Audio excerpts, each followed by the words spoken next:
folklore and legend of Baba Yaga, who is a part of the Don't Knock Twice movie and game.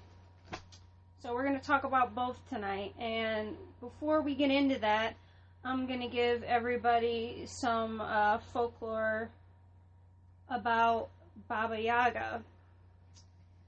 She's known as the wise witch of Slavic folklore. She's also known as Baba Yaga and is one of the most famous witches in Slavic folklore. She is the most popular figure in children's fairy tales and was one of the most common stories of Russian tradition. She's also known as the confounding crone. Her name broken down, first Baba means old woman or grandmother, and Yaga means snake or wicked. So Baba Yaga is commonly illustrated as riding in a mortar rather than on a broomstick, wielding a pestle, both as a flying aid and a wand. Her hut is found deep in the woods, standing on magical chicken legs with a rooster head on top. Her fence surrounding her home was generally made out of human or animal bones, mainly human bone remains. Now, I'm going to stop you for a minute, babe. I know this is going to be an off-topic thing, but it does have a DLC involving Baba Yaga, which is the Tomb Raider. What is Rise it? of the Tomb Raider. Yes. Yeah, it was called The Legend of Baba Yaga. Okay, so how did that portray Baba Yaga? Like, did you think from what you know and what we should know or whatever, or even the listener that may not know too much about Baba Yaga, would you recommend the Tomb Raider? Oh yeah, level? the Tomb Raider game itself is very good, but the Baba Yaga DLC for Rise of the Tomb Raider was actually pretty well done. They actually did portray Baba Yaga pretty well, I thought. They even had her inside a cauldron or a mortar type thing, riding around on the inside of it, throwing projectiles at you. And the outside of her mortar or her cauldron was lined with human severed heads and body parts and stuff. Now, what about her house itself? Her house itself actually was depicted as it's depicted in folklore. It was a house that walked on chicken legs and moved around, and she also has, I guess you could say, for lack of a better word, hellhounds that come out. Yep, or death hounds or whatever, depending on how whoever want to call them. Now, do we know, or do you know when the origins of Baba Yaga first started? Do you know that at all, or? Oh, when she was first mentioned? Yeah, like, you know how old she is? Yeah, how old Baba Yaga is. And from a scale of 1 to 10, how would you say how dangerous is Baba Yaga? Baba Yaga is a very powerful witch, a very deadly witch, especially to children, or innocents, for another lack of a better word.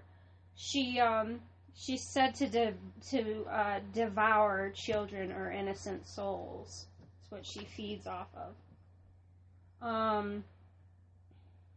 But as far as the tale of her, how far she goes back,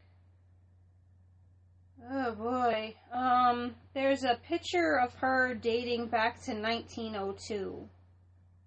But I have a feeling she's much older than that. So 1902?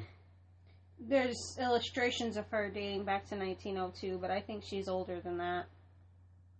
Which, if we can find some more information, we'll definitely do more Yeah. Maybe we can just do a regular podcast just on her to talk about more of her. Yeah. But right now we're just talking about the film and the video game that I tried. I didn't get a chance yet to play it in VR, but we did watch a YouTuber play it in VR, which we'll get to that. But right now, where were you going to start, baby? With the film or the game? Oh, I figured we'd start with the film first, probably, and then go into the game and talk about comparisons. Okay. So Don't Knock Twice is, it was released in September 29th of 2016. It's about a mother who's looking to reconnect with her estranged daughter and attracts the attention of a demonic witch, also known as Baba Yaga in this case. And the mother is played by Katie Sackhoff. Her name in this movie is Jess, and she's portrayed as a British sculptor, but most of you might know her from Oculus as the mother, Marie, and Joyce as the sister in Haunting in Connecticut, too. She was kind of like the hippie sister. Well, I haven't gotten a chance to see Haunting in Connecticut 2 yet, but one of these days I will get around to it. Oh, it's good. I've seen it. It's good. Well, I'll have to watch it with you and show you. And then you've got Lucy Boynton, who plays as the daughter, Chloe.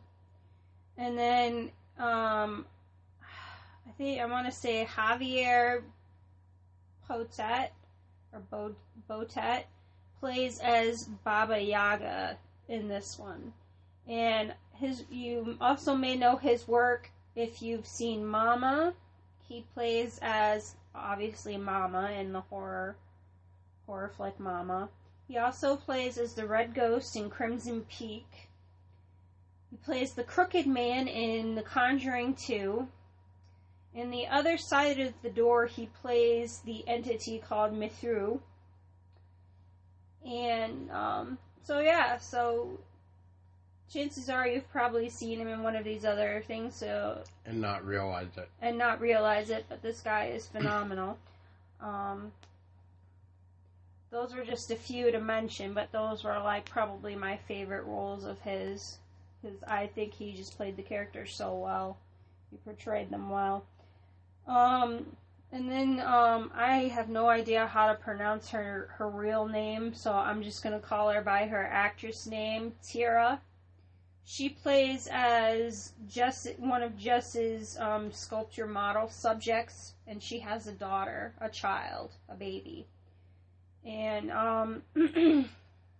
she knows stuff about Baba Yaga, and she comes off all scared and timid and stuff. But we'll get to what her real master plan is.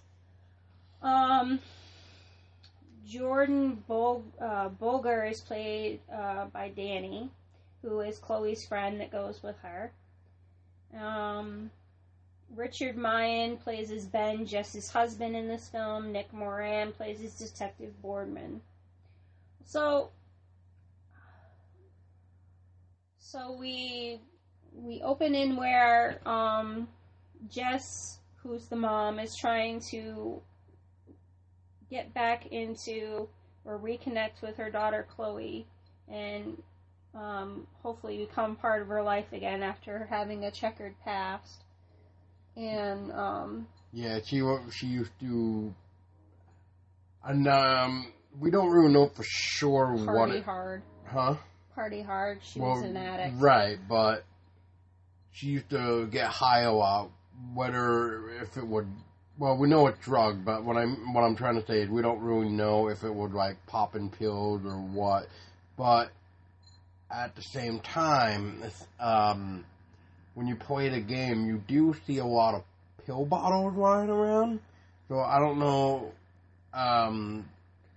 if it like her medicine or what, but I did notice when I played the game before watching the movie that there was a lot of pill bottles lying around.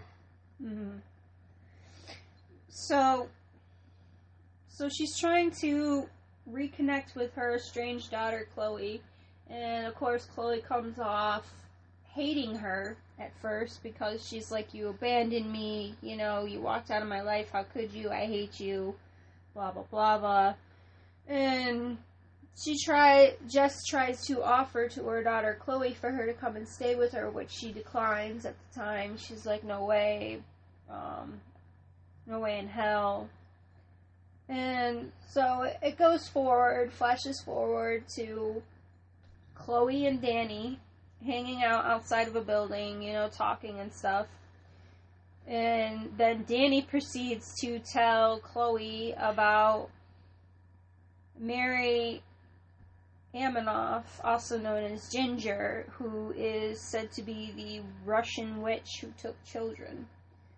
She's like the reason why kids are disappearing. She was the reason why kids were disappearing.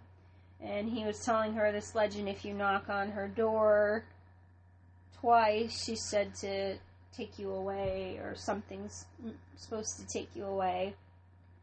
You know, so he takes Chloe to this house that's out in the middle of a field, all by itself, all alone, nothing else surrounding it.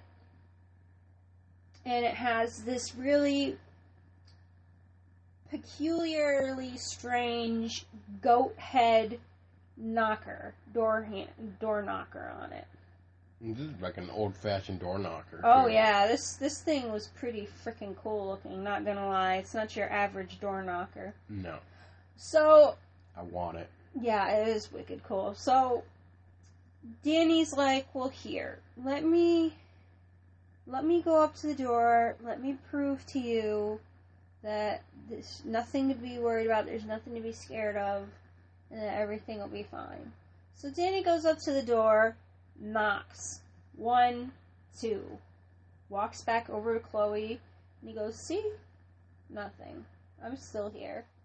And then Chloe proceeds to walk over to the door, knock, knock. And then she's like, oh, okay, nothing happened. So she goes up to the door. Yep, she went up to the door and she knocked, and twice. She goes back over to Danny, and then you kind of notice Danny now when she goes back. Like at this point in time, you notice that Danny is now all of a sudden gone.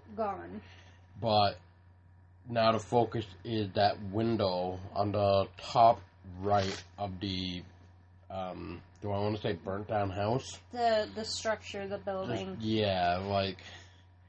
Like the top right part of the place window. And what does she see? Ginger. Yep, she sees Ginger looking out the window at her. Then she turns around, she's looking for Danny, she can't find him anywhere, and she's like freaking out. She's like, Danny, where are you? Danny, where are you? And all of a sudden, Danny sneaks up behind her and scares the crap out of her. And then she nothing like a good prank. Yeah, she, in turn, tries to beat the crap out of him for scaring her, which I don't blame her. Anyways, so it goes forward more, and Danny's in his place, and Chloe's in her place, and Danny hears knocks in sets of 2s on the door. Knock, knock.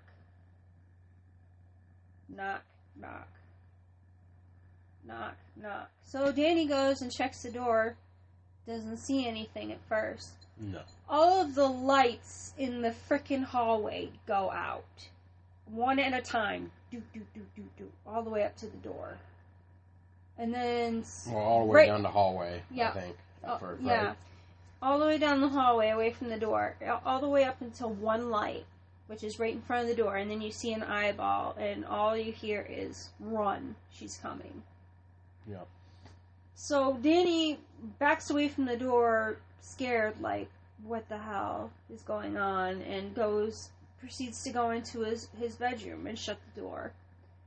And then Chloe goes to call him on the computer, like Skype call him, for lack of a better word, because I don't know what the hell they call it in this movie. And they start to try to talk, and then Chloe hears the same thing. Knock, knock, knock, knock. Goes to get up to check what it is, leaves her monitor. In this point in time, you see a black figure with really long freaking arms reach out of this black, like, mist crap and grab Danny and hoist him up into the air to the point where he looks like he's levitating.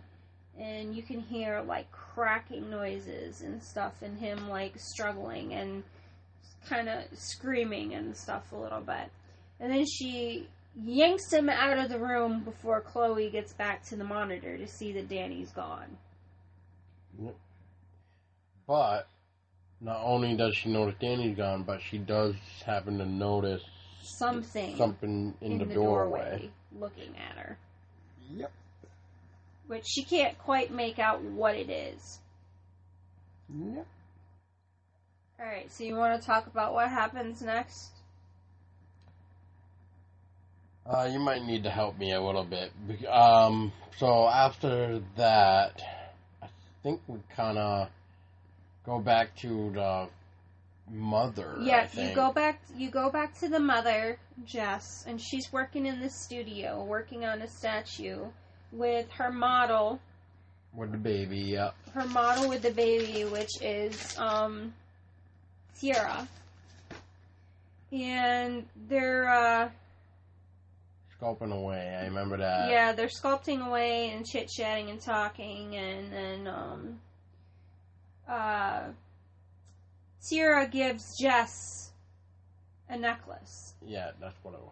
And she goes... It's a gift. She goes, this is a gift, and this will help Chloe see the love inside your heart for her.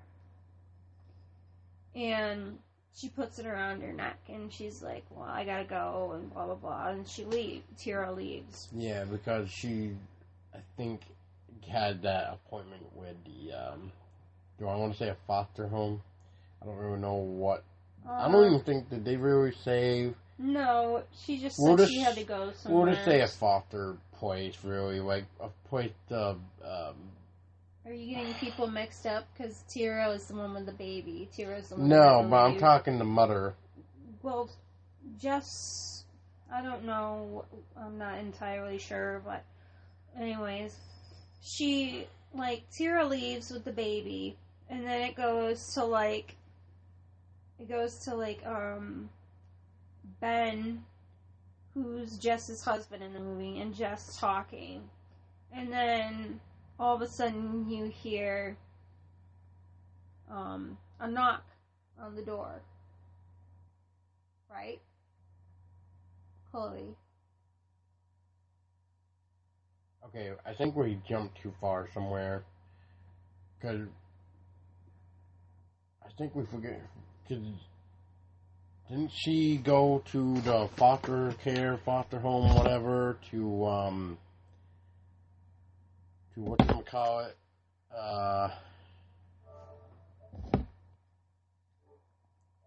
Pretty much to go and find Chloe for the first time. No, that was in the beginning. They were talking in the courtroom. Okay. So that was the courtroom? Yeah, they were talking in the courtroom. So then, yeah, it could have been.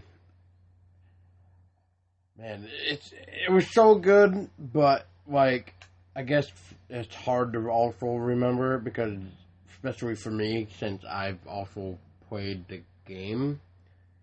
And so there's a lot of different type of things going on between the two. With the game, we'll definitely have to get into, but it's different at the same time, almost as the same. Yeah, we'll get into that. We'll get into the comparisons and the similarities and stuff between the game and the movie. Yeah, so it's just one of those type of deal, but it could be to the fact where we'll just say right now that yes, the knock is on the door and happened to be Chloe because of what happened from her experience with Danny getting dragged out of the damn room and all that shit. So that's when I think they were saying like, oh yeah, you can stay here for a couple days or something like that, right? Like a couple days. I think so. That's where I was getting at, but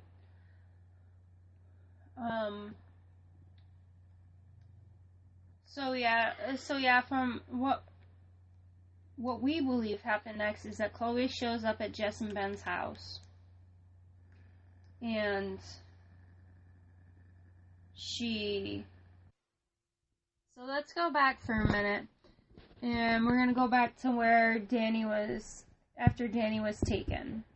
And we talked about how Chloe saw something in the doorway. She didn't quite make out what it was, and then all of a sudden this thing jumps up on screen and on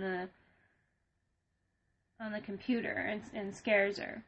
So it goes forward to the next day, and Chloe is trying to reach Danny by calling him on the phone, in which he is not answering.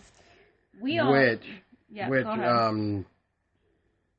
You forgot to mention that when she's looking through the video call thing, that the doorway had not, like the doorway entry thing had turned into like a really dark, like nature forest thing before the jump scare has come out to play. But that's all I'm just gonna add. Okay. So, anyways, it's the next day. Chloe is trying to reach Danny, and Danny's obviously not picking up the phone. We all know why, but Chloe doesn't. So, we're assuming that she's at school or not school, foster home. And she goes to talk to one of the adults or counselors or whatever who's there. And she's in a room by herself with a sink in it, and the whole room goes red.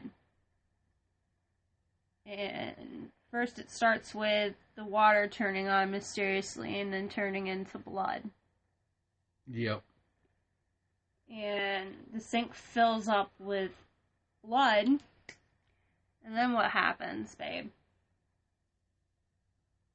Baba Yaga starts coming out to play from the sink with her long, bony-like fingers coming out of the sink.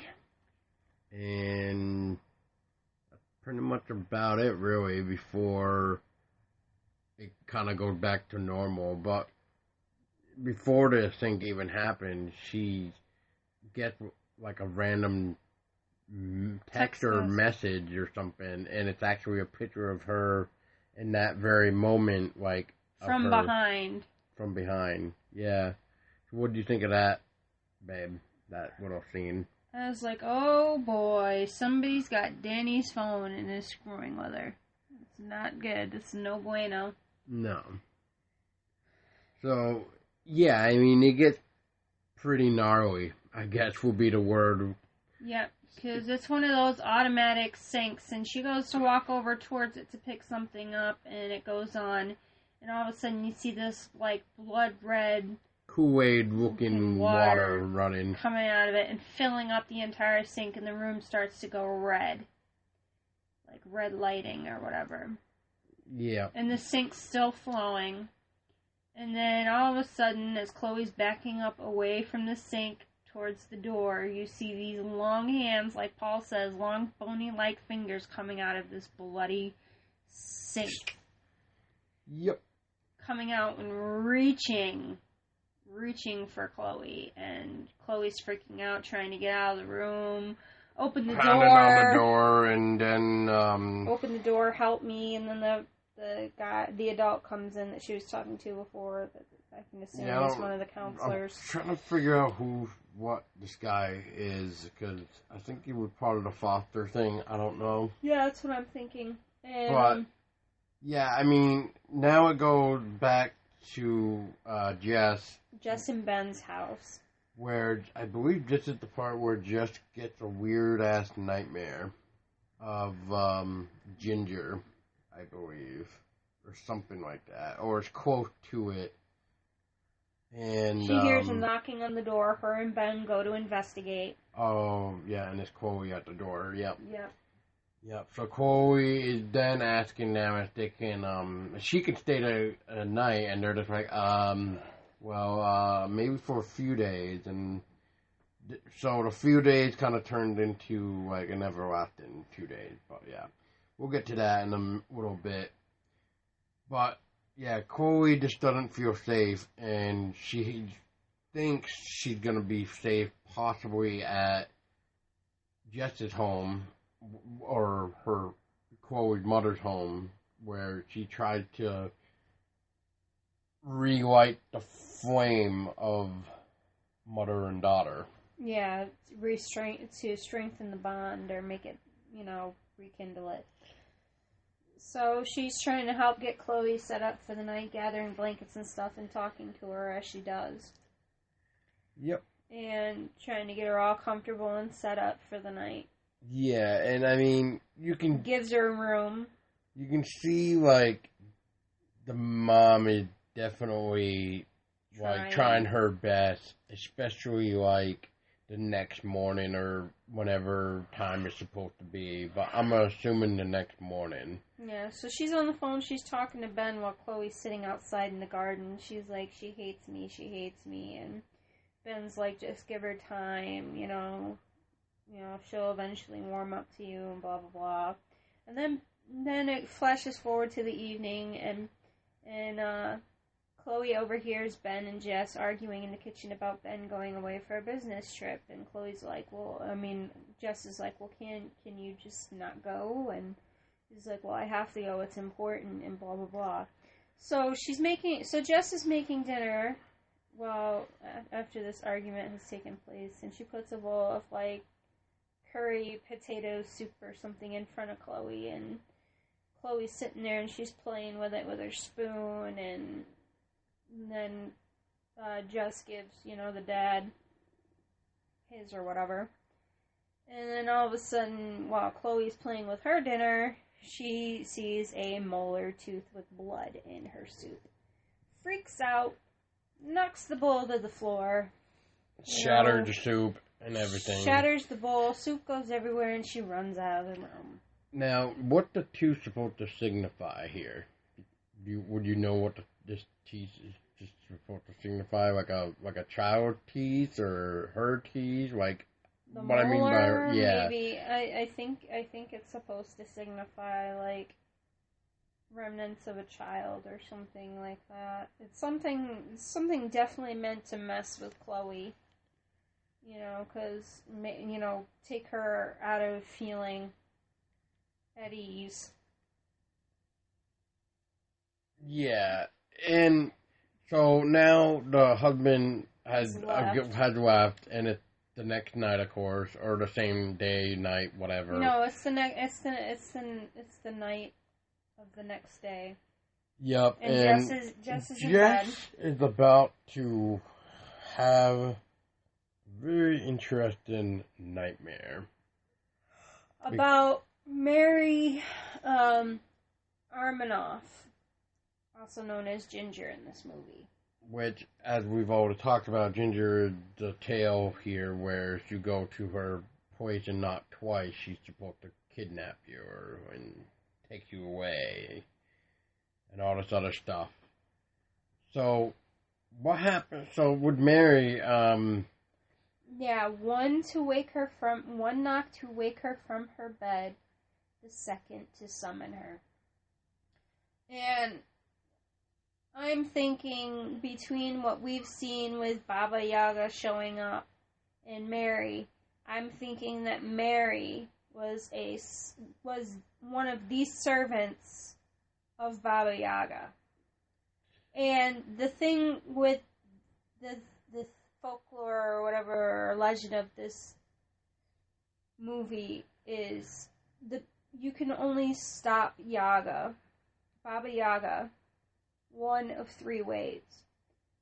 You can kill yourself if you are the servant of Baba Yaga. If you bear her mark, you can kill yourself.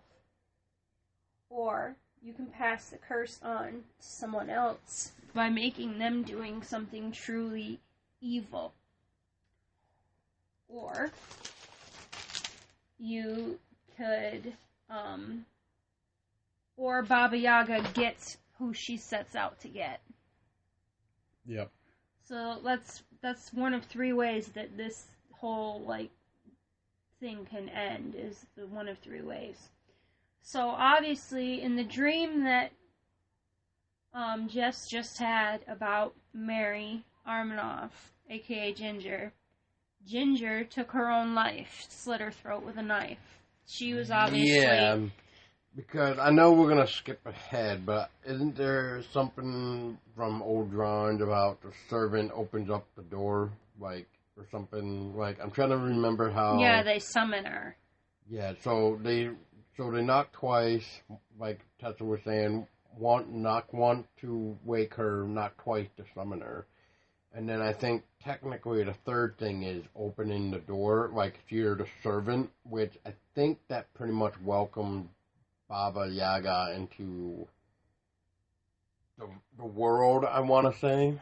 I think that's the technical way. I'm also thinking, because one of the things that I noticed about the game, which we're going to talk more about, but I'm actually thinking that the other way of summoning Baba Yaga is in that game that you played.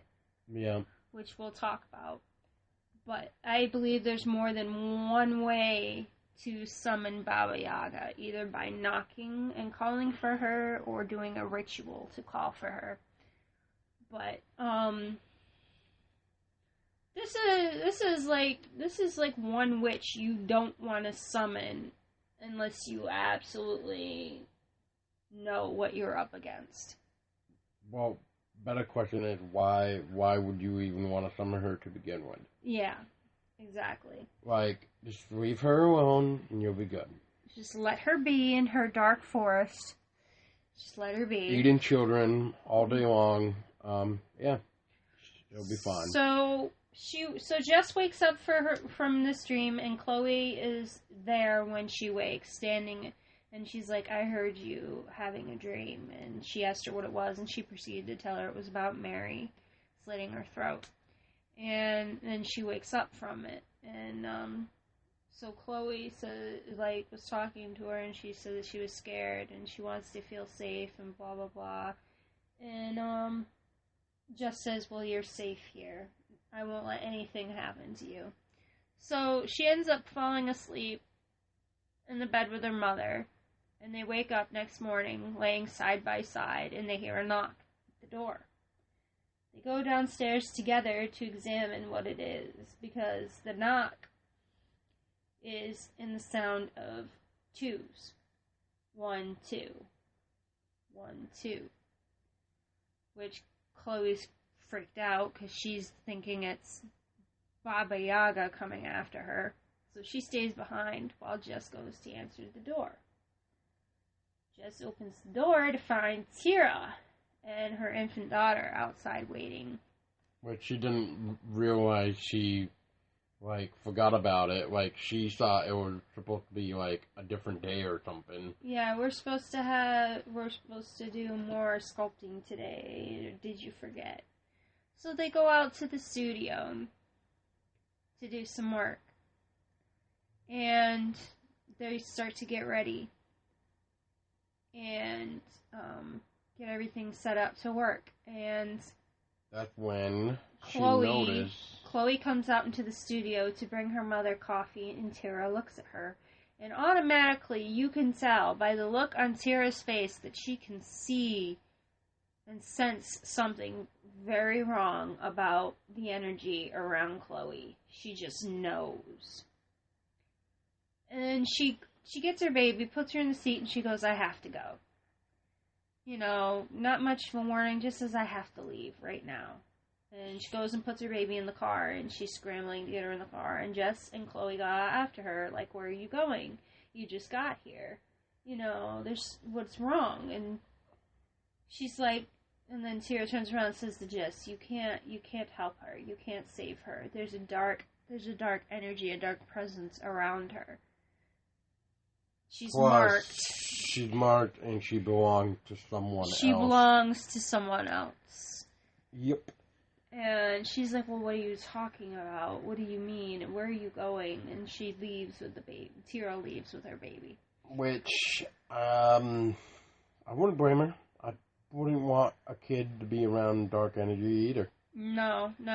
I would definitely keep my child away from any dark, negative entity or energy or presence. That's for damn sure. So it goes forward ahead, and Chloe and Jess are back inside the house, and Jess hears something. She goes to investigate, and notices that Chloe is now talking to Detective Boardman. Which we learn that they've known each other for a long time since Chloe was little. Yeah. And what did you think of the detective the first time you meet him? I wasn't quite sure what to think of Detective Boardman at first. I was kind of a little off about him? I guess a little weirded out by his presence a little bit. Like, I wasn't sure what to make of him. I didn't know if he was going to be one of those bad cops or whatever. And he was just like, he proceeds to talk to Jess and say, well, I've known Chloe a long time, like Paul said, like, since she was little.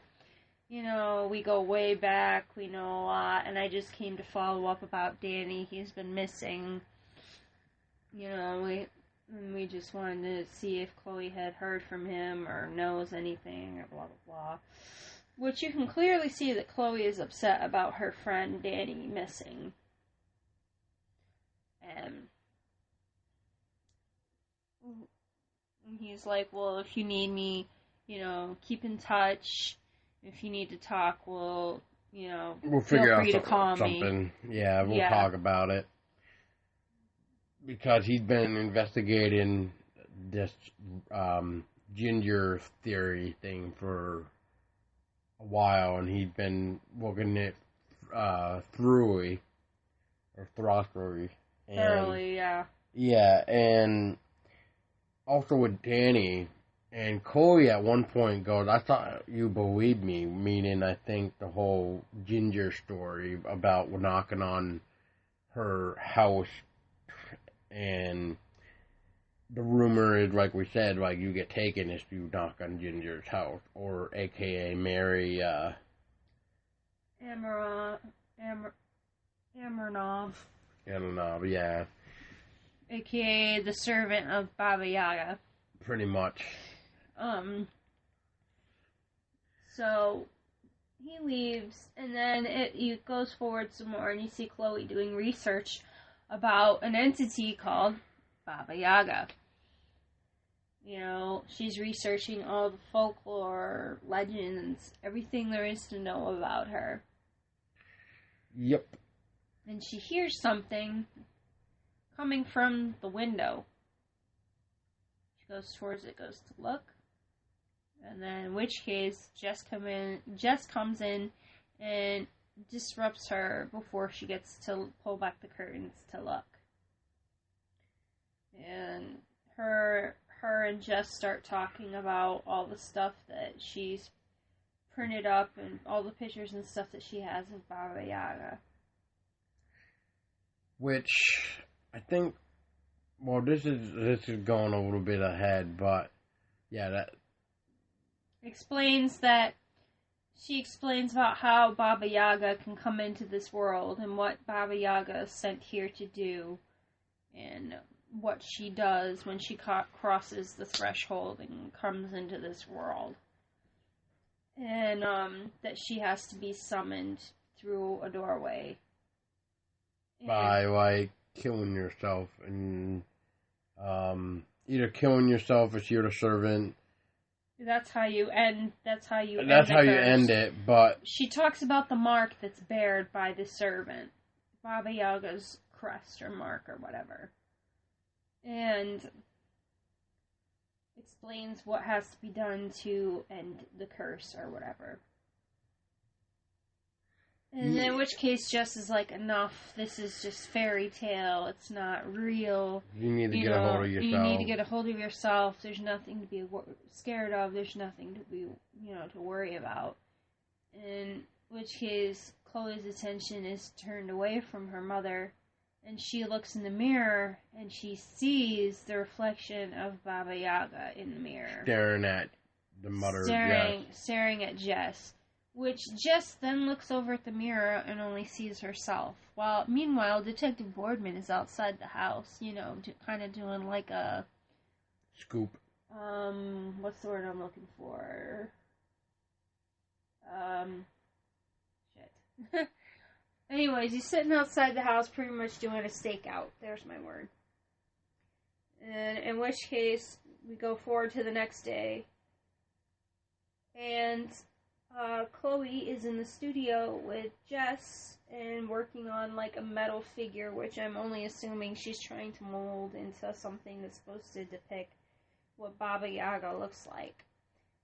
And Jess, starts watching her try to, work with the statue, and she's working on her own statue.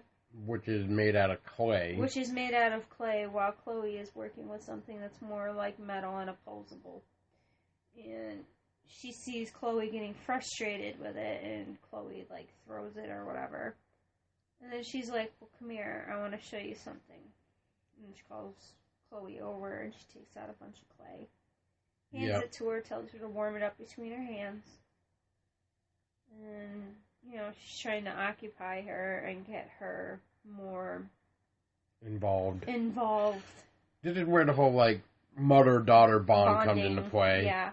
Because I think this is during the part where Chloe starts talking about that teddy bear that she once had and, teddy bear painted on the wall and talking about the scary figure that Jess supposedly painted behind the door that frightened Chloe. The scary bear. She's talking about a turtle or a frog or something that she loved that her mother painted, and then there was a scary bear, and then Jess was like, I don't remember painting that, and then Chloe turns around and says, well, you were high. Yeah, probably because you were high.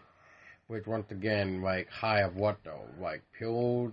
Unless was that supposed to be medicine, which we'll get to. Yeah, it doesn't really talk about what Either way, though, Jess doesn't even like talking about it. Yeah. Because, she doesn't really like to have it be referred to as being high. She just calls it her being sick. She was sick back in the day. Now she bettered herself. Yeah, she's doing a lot better. She's clean. She's sober. She's a big time sculptor. She does all of her pieces are running for a big amount of money. And it's all done in clay. And it's all done made out of clay, from what I can see.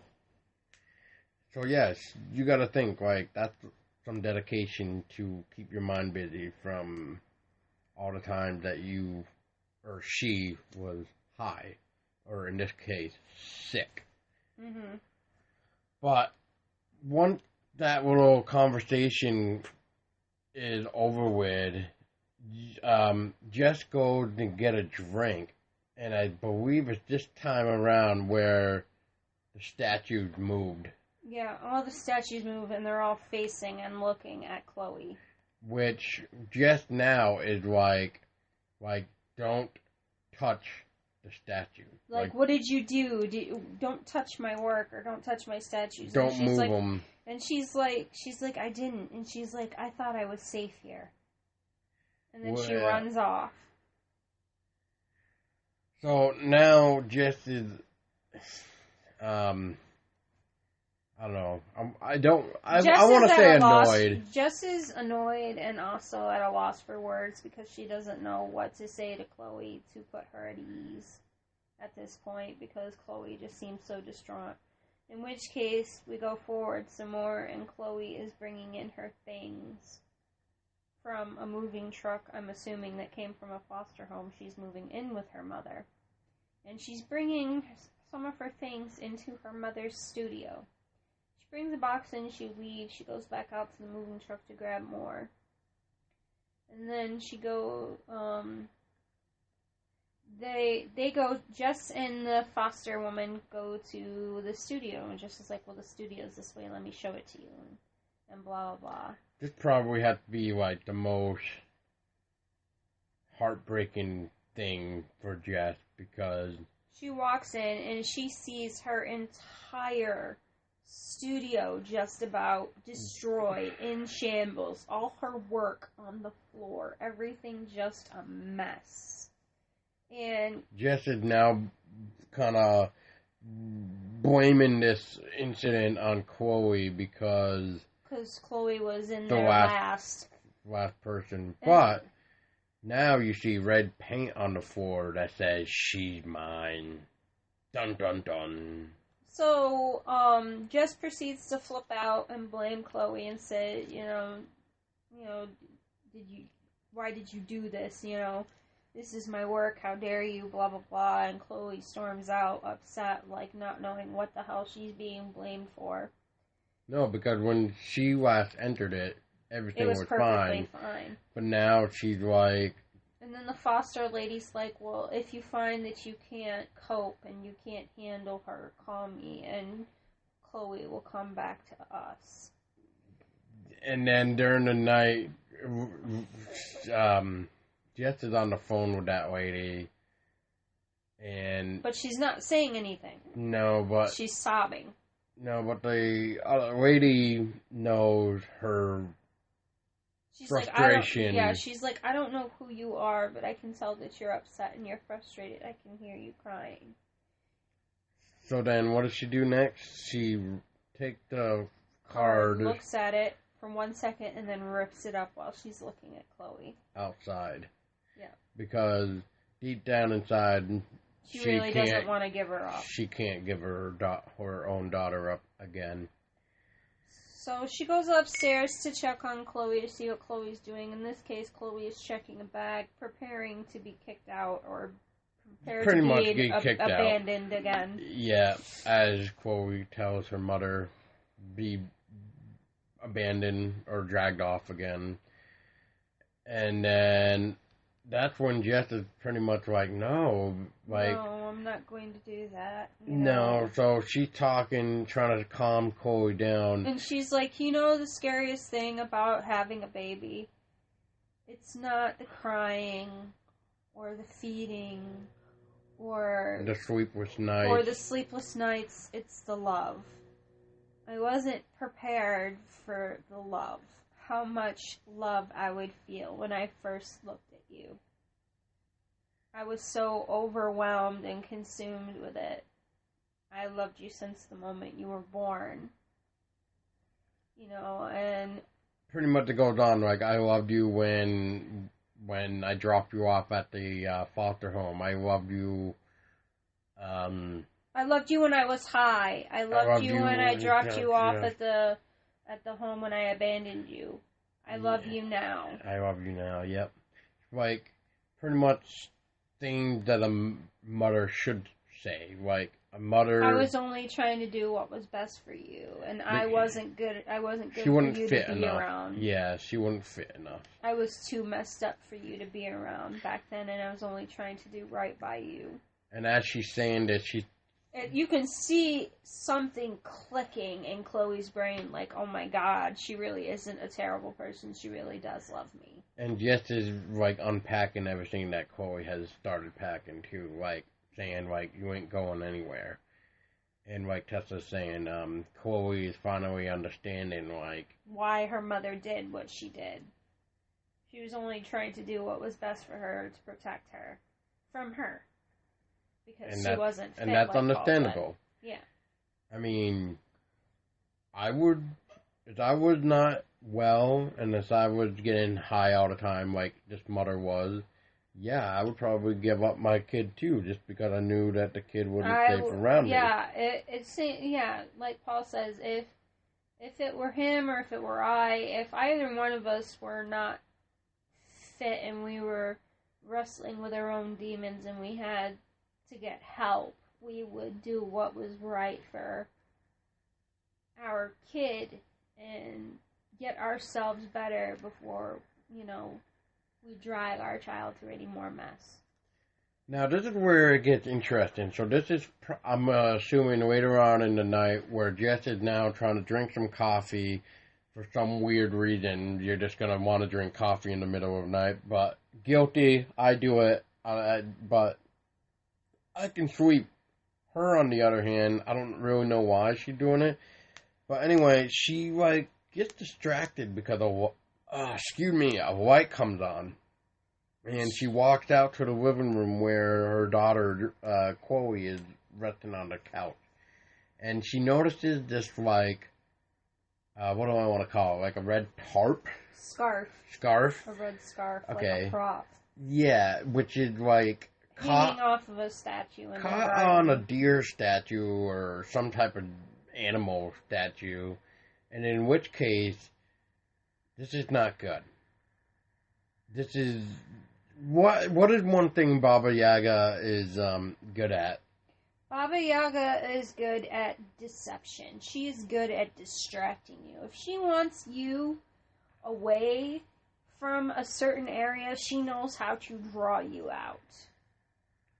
So Baba Yaga is good with deception. And what she has done is she has made Jess curious about why the hell this red scarf is materialized and landed on a statue in the garden, which pulls her out of the house away from Chloe, leaving Chloe vulnerable and alone in the house.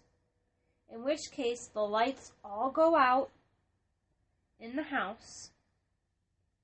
It all goes black. Chloe wakes up, goes to investigate. And boom! In which case, she's calling out for her mother. And Jess isn't answering her because Jess is outside. Jess is still outside at this point, which Paul and I can't quite figure out why. She's still standing out there, looking around when the lights have clearly gone off inside the house. I'm sorry, but if this were mine or Paul's kid or whatever, we would both already be running for this damn house. Or at least one of us would still be inside the house with our kid. While the other one goes outside. And I like the fact that Jess, brought out a kitchen knife. Yeah, too. She brings out a butcher kitchen knife. Yeah. And she goes back after she supposedly locked up the house tight to go investigate. Well, we do see her lock it up. Yeah. Yeah, well, I'm saying in this case. Oh, right. Yeah. Then she goes back and the door is wide open. Which and she doesn't really yeah. And now the door is forcing its way shut. Trying to close on Jess so she can't get inside and slams her hand in the door. Ouch. Yep. That's going to leave a pretty little mark. Yeah, broken fingers. Well, at this point in time now, Chloe is definitely in danger with being alone because now the Baba Yaga's servant is now wandering in the house, I think warning her or something too. Yeah, run. Yeah. She's coming. Run, she's coming. Hide. And at this point in time, I don't really know if Chloe can even hear her yet. I think she does, but she doesn't know what to make of her. But we do see a glimpse of Chloe actually seeing the serpent later on after the what do I want to call it? This horror-ish type style scare thing. What to say? Pretty much like the leading up to the scare, the jump scare thing. Yeah. But fast forward ahead a little bit, and now you see Chloe is now in danger because Baba Yaga has finally come out to play. Yep, she's barricaded the door with a dresser from the inside. In which case, Baba Yaga comes out of a wardrobe within Chloe's bedroom, knocks the lamp over and everything else, the lights are flickering, and she's crawling across the floor, reaching for Chloe. In which case, Jess comes up, pushing the door open to get Chloe out. And now Jess is pretty much now, once again, going back to Chloe, saying, there's nobody in here. Yeah, but here's what I find funny. Chloe barricades the door from the inside using a dresser-like stand thing that was behind the door. When her mother forces the door open, the whole room is back in one piece like nothing freaking happened. Nothing. It's all back to normal. Like, there's no... I want some magic tricks. Yeah, there's nothing knocked over. Everything is in its freaking place. And poor Chloe looks like she's losing her damn mind and just doesn't know how else to see it. Yeah.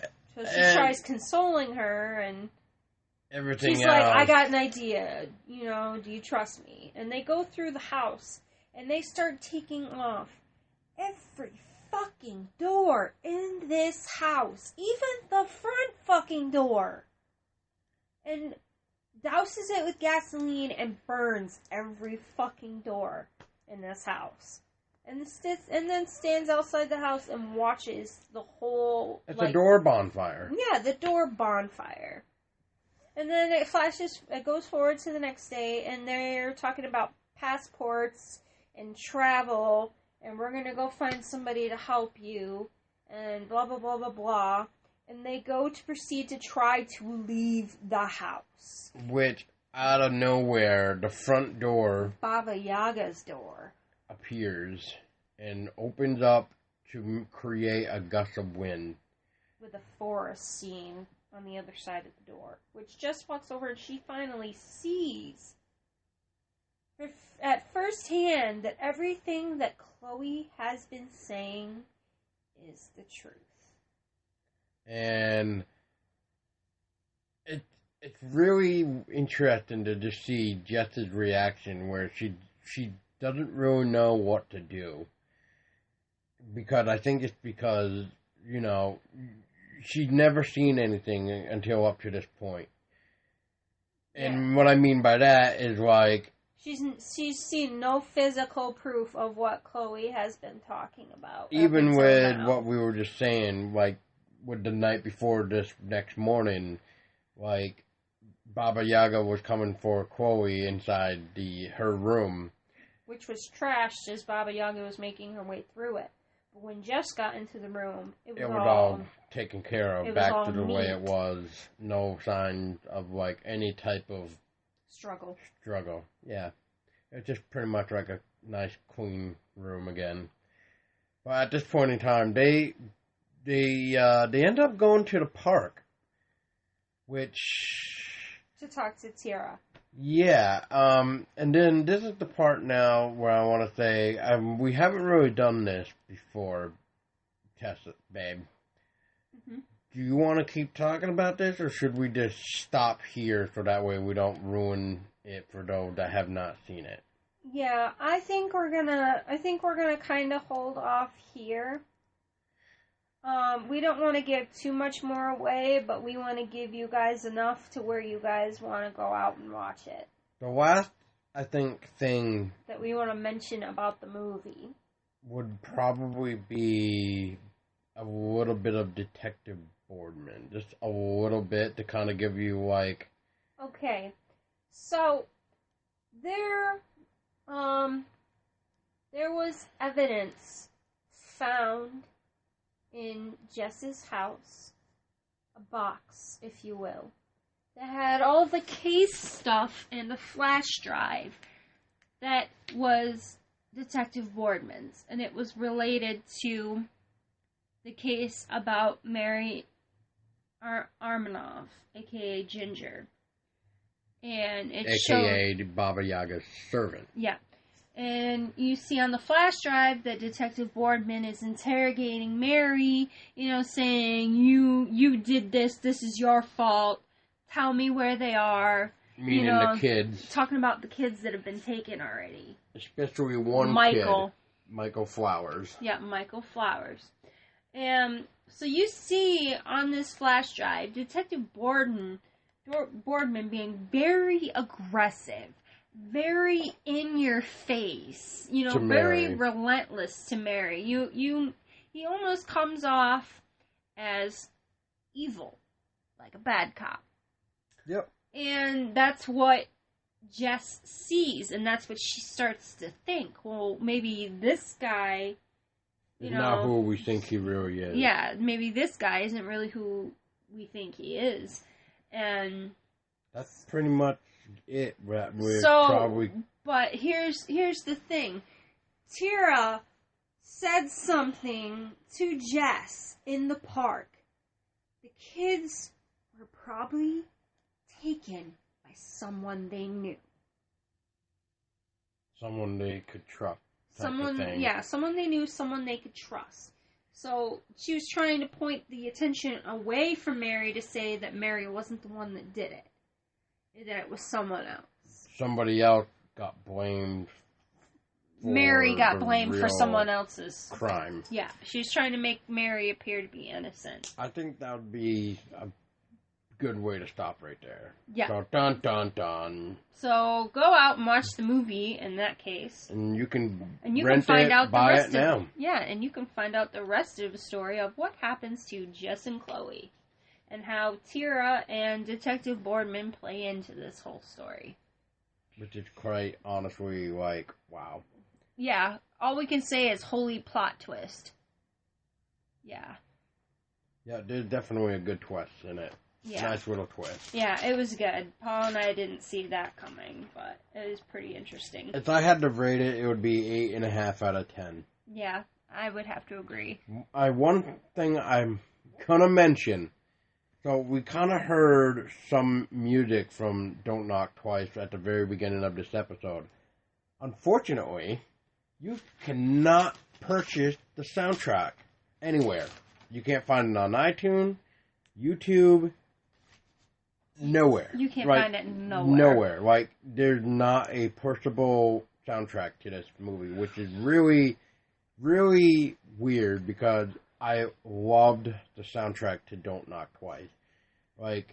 Hearing it as its own thing without, the movie itself, I think would have been a lot more great to listen to.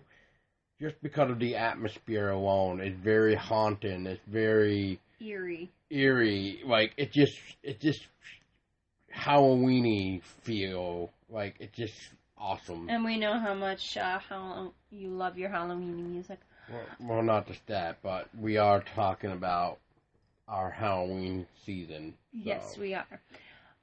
So how we came to acquire the beginning theme of our podcast is that Paul actually recorded the music that played at the beginning menu of our DVD of Don't Knock Twice. So that's how we got our opening music for this episode. What were you going to say, baby? You were going to say something else before you said Don't Knock Twice. I don't know what you were almost said, but you corrected yourself at the very last second. Yeah, that was funny. I think I need more coffee. Yeah. Pumpkin spice. Num, num, num, num. Anyway, so now we're going to switch gears, and we're going to talk about the Don't Knock Twice game. So, Babe, you played this game. What did you think of it, and why don't you tell us about it? Alright, and I will fill in the blanks. I played the game before even watching the film, so I had no idea what the film was like at all, so I just dove right into the game. The game is very interesting. Which, by the way, I'm just going to make one thing clear. Don't Knock Twice is available on PC, Xbox, and PlayStation, but you can play it as VR, virtual reality, or you can do it as a regular game without VR. So you can play it both ways. In my case, I only played it non-VR. I just didn't really feel like setting it up. Plus, I think I've had my share of VRs for a while for some horror games, which eventually I will discuss, because I would love to do an episode about all the VR horror games I played so far and rate them from my least favorite to best ones for horror games. The movement was pretty interesting. You had to walk around in the game using a candle that you light from the fireplace.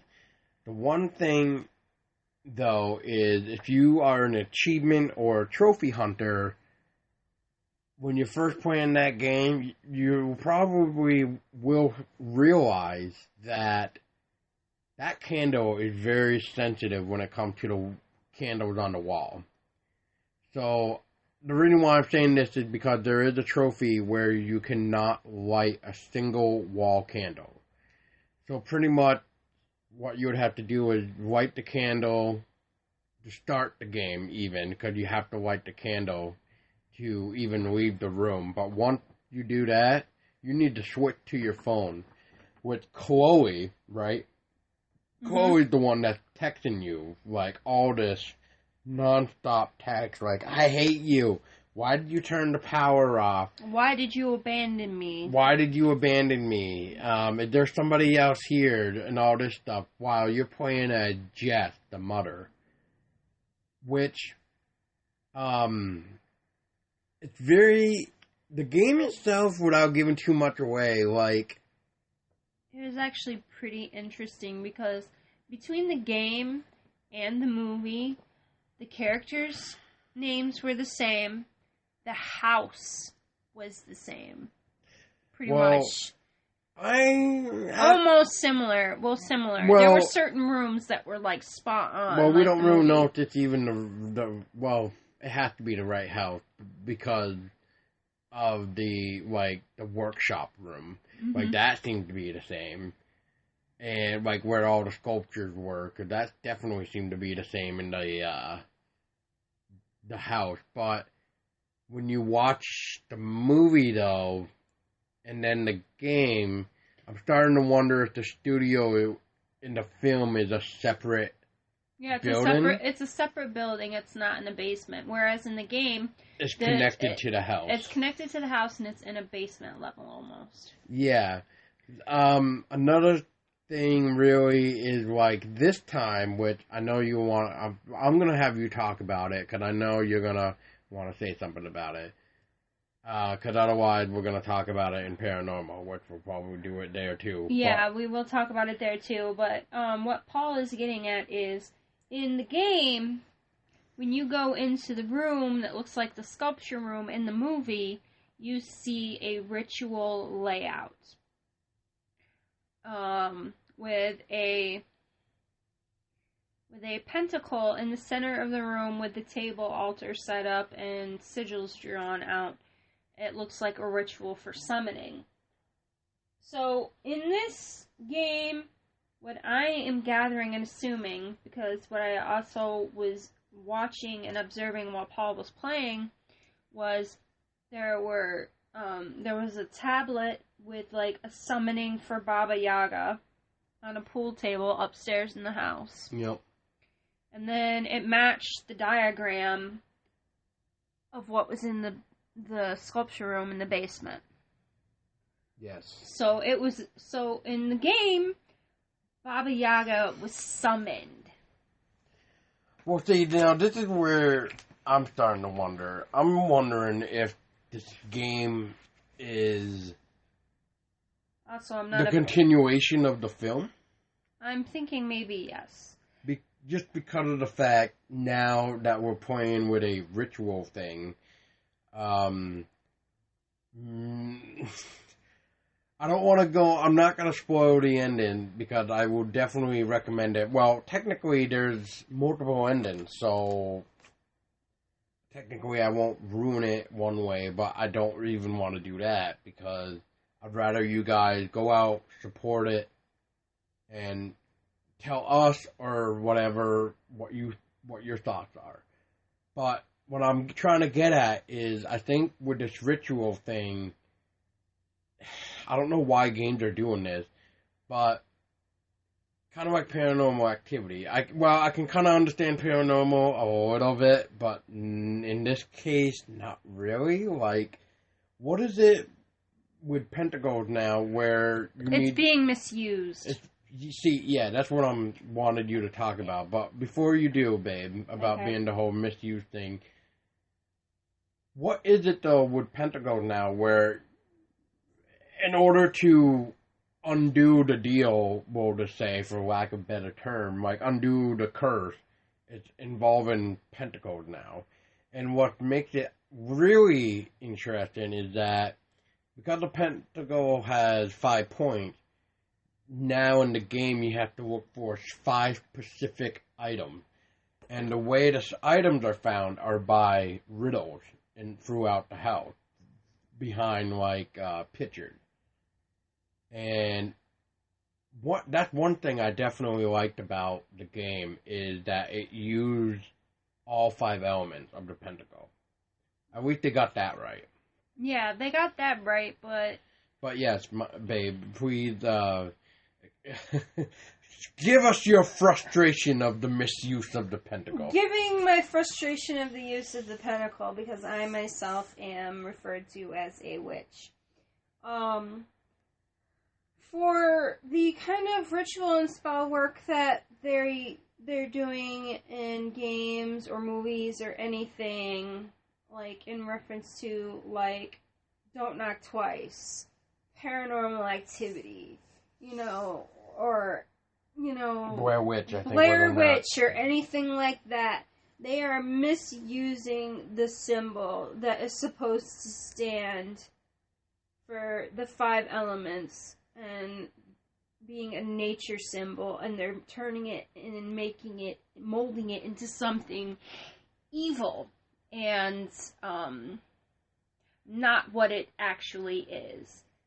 And I get so frustrated with seeing that because that makes people afraid of us because of what they see in movies, what they see in games. If they see, like, a pentacle around our necks, they automatically assume, oh my god, she's evil. Oh my god, she's a devil worshiper.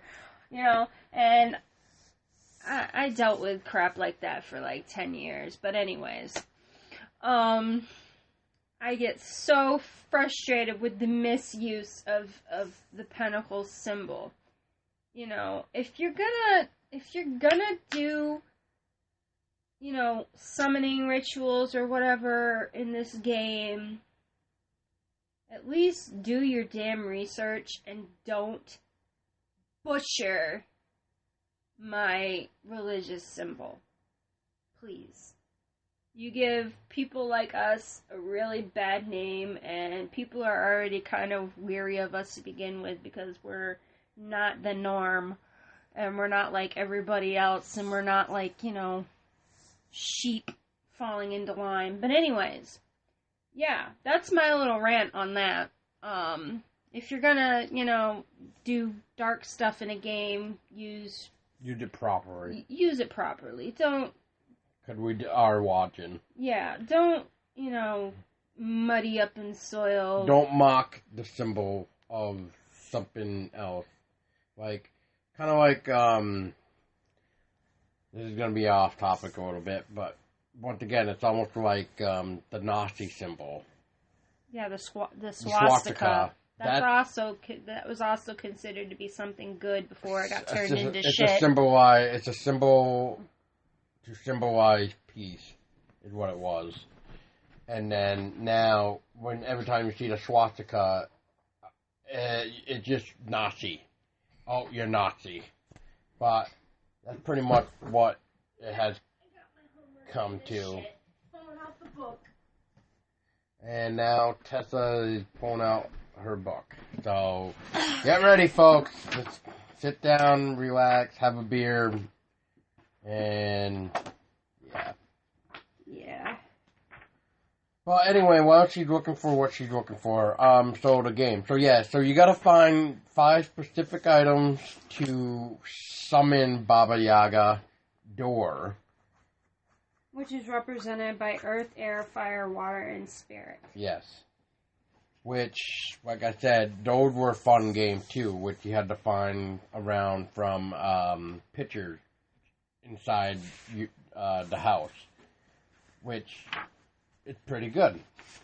I mean, a couple of the riddles actually got me pretty good, because one of them I didn't really quite pay attention. So instead of going through a door, I'm just going to say, I ended up going upstairs, which actually led me to, I guess, another riddle, which I didn't actually realize was a riddle until, I really went back and looked around, and then I was like, I wonder what this is picture doing over here by the sink. And it turned out it was actually that would have been the air, if I remember right, in the bathroom. I think it was the air.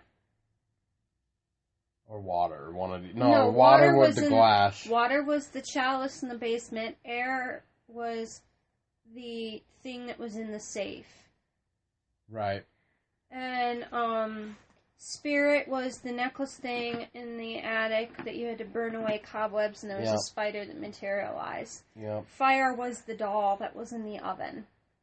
Yep. Earth was the, Earth was the crown in the wall. The crown in the wall. And then, what the hell was in the, bathroom? Oh, never mind. That was the lock number for the, never mind. Never mind. That was still cool, though. Yeah, that was pretty interesting. Did you find what you were looking for? No, you can keep talking. I'm still looking. Well, that's the thing. Since I don't want to say too much. Why don't you talk about... Oh, well, I can talk about this while you're still looking. Yeah. So, I did mention that you can play it in VR. So, if you don't play it in VR, you have full motion control of controlling your character, no problem.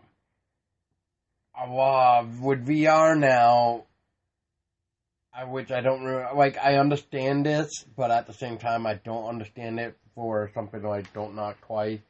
But with Don't Knock Twice, with VR, I don't know if they ever changed it yet, because I haven't gotten a chance to actually see it yet, but if it's still the same as what I've seen, then people who are not fans of teleportation when it comes to VR, then you probably will want to skip Don't Knock Twice in VR. Unfortunately, I would like to do it in VR just so I can see the difference. I would love to just at least see the environment around me. This creation of the game. Especially with a couple jump scares that I'm not going to throw out, but I'll just say jump scares. Alright, babe.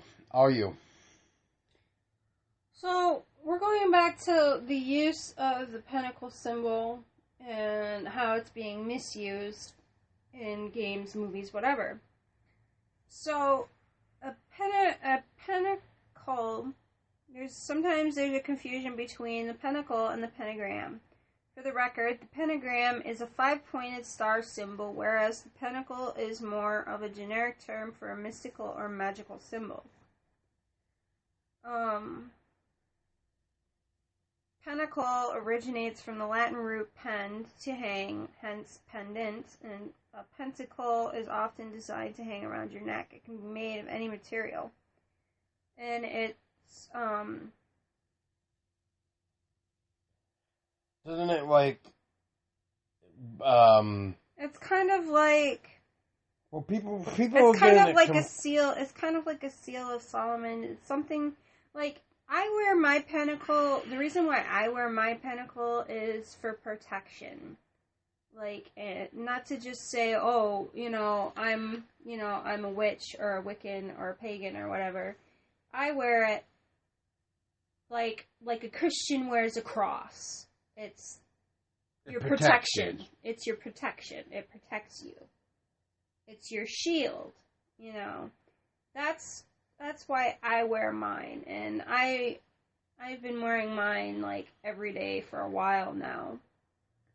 I stopped wearing it for a while, but anyways, I don't want to get off too much off base, but the kind of summoning that is being used for demons and such in these games and in these movies should be having the proper use of the proper symbol, or at least, I know they're not trying to really summon this stuff, but at least don't bash and sully and tarnish another person's religious symbol just because you want something scary out of the deal, because you give people like us a bad rep by misusing our symbol.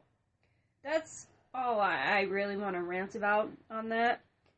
But, I mean, if you're gonna, if you want it to come off as scary or whatever,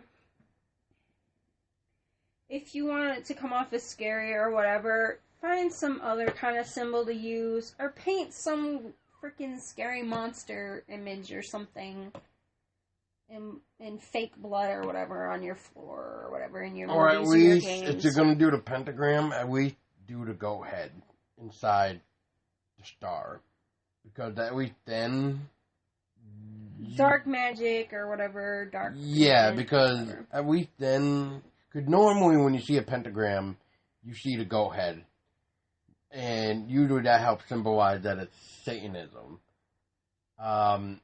which is completely its own different thing too, which I don't even want to get into, because it's not really worth it. Like, it's worth to talk about, but it's not at this point in time. Because we'll go so off base away from the story if we just start yammering on about Satanism and Wiccans and pagans and witches and everything in general, and warlocks and whatever in general. Because Paul and I, we could talk about that shit for hours, for days, Yeah. No questions asked, but yeah. But I think this right here kind of gives a good. Here's a fun fact for some of you that aren't necessarily as observant to this. But have you ever taken an apple and cut it in half? Like, not down the middle, like, not like, what is it? Horizontal, but, like, slice it across. Vertical. Yeah, with the stem, like, between the middle. Not stem down, between the middle. So vertical. Yeah, and if you open it up, you will notice that there is a pattern within the seeds to reveal a perfect 5-pointed star, or a pentagram inside an apple. So what? Now, are you going to say that apples are now the work of the devil? No, that's no. not I'm just saying. I'm saying for other people. It's a repercussion of a hidden magical symbol that is hidden within a piece of fruit, and it just goes to show you there's magic in even the smallest of things, like, say, a piece of fruit. And it talks about how... Well, let's put it this way. It definitely takes, what's the word I'm looking for? Or phrase I should look for. Like, it definitely takes a fresh set of eyes to actually see things that are normally unseen. The normality, I guess, of everyday life, where you wouldn't have seen unless you were really looking for it. I guess is what I'm trying to say. Yeah, so we don't necessarily want to get off kilter with the subject, but Paul could see, like, when I was watching him play the other day. Well, it wasn't even just that. We looked at the screenshots of Paranormal. What was the first thing you said? Oh, they're misusing the symbol again. Yep. And so using I kind of chuckled. And I'm just like, oh boy, well, you better talk about it then at some point. And then, Tessa saw me play Don't Knock Twice and noticed once again the symbol being misused. So I was just like, okay, well, when we do this episode, we're going to have you talk about it just a little bit. Mm-hmm. But yes, that is very interesting. So about the apple, where if you cut it vertical, not from the stem down, that you can actually see the pattern. I wish it kind of said more though of like where you're supposed to cut the apple vertical. Like it's just like half of the apple. Yeah, it says if an apple is cut in half across its equator, then the pattern of the seeds is revealed. There you go. A perfect 5-pointed star or pentagram. The repercussions of this hidden magical symbol are far-reaching. 5 comprised of the feminine number 2 and the masculine number 3. Is the number of harmony, of the union of opposites. For example, in sexual congress or of a marriage, it is also the number of humankind because of the 5 points and extremity of the human body. The head, the arms, and the legs, and feet. Yeah, that's right. 5 points. Yep. Now, I think that's pretty much what we want to cover on that. So, I'm trying to think if there's something else in the game that we haven't... Oh, yeah. What was the comparison you wanted to do between the film and movie?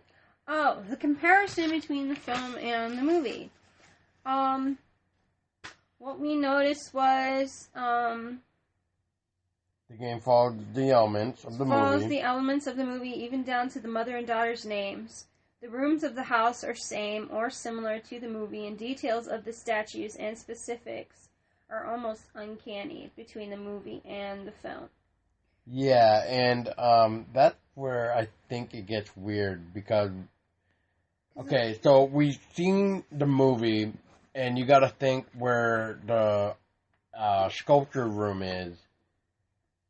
There's that side door that Chloe used to like bring in her things before the sculpture room area went to hell. Like everything just got smashed. If you actually use that side door or whatever in the game, see, this is where the game and the movie are different. Like, if you use that quote unquote side door in the game, not only is it connected to the house, but you're not technically like outside. Like, you are, but you aren't. Because the house is, like, in the game is forming like a square. With the fountain in the middle. So it's like a courtyard. Yeah, like the courtyard. But anyway, that's mainly one of the not so similar things about the game in the game. The game in the game, wow. The game in the film. So back to the comparisons between the movie and the game. Baba Yaga's appearance is also the same in the game as it is in the movie. They depicted her spot on the same way.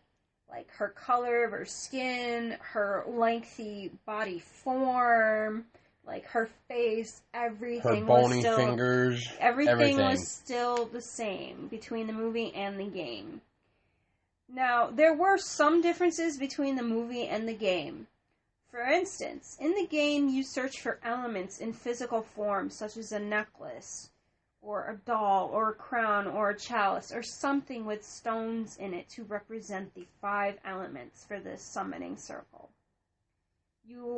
As you walk into the basement, aka the studio, in the movie, it appears as though Baba Yaga was summoned through a ritual in the game versus in the movie she was summoned by knocking on a door.